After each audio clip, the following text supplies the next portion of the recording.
Tchad, plus de 60 000 réfugiés centrafricains ont émis le souhait de rentrer chez eux selon le HCR. La dernière guerre civile dans leur pays remonte à 2014. La situation dans le pays reste instable, mais le Tchad, la Centrafrique et le Haut Commissariat aux réfugiés sont arrivés à un accord sur les modalités de leur retour. La correspondance d'Harold Girard à N'Djamena.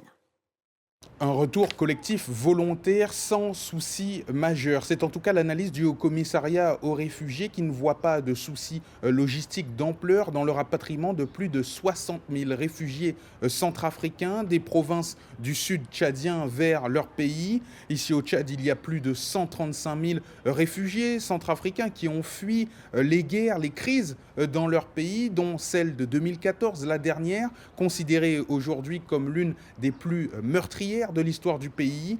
Ici, le HCR vient en appui d'un accord signé entre le Tchad et la Centrafrique quant au rapatriement justement de ces réfugiés.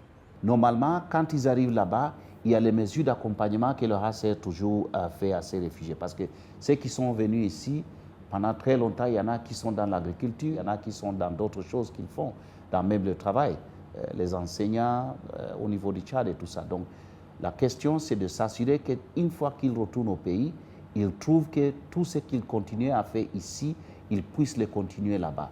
Ce n'est pas tout ce qu'ils ont besoin, mais quand même, ça arrive à les pousser de rester là-bas et mener une vie presque la même vie qu'ils menaient ici au Tchad.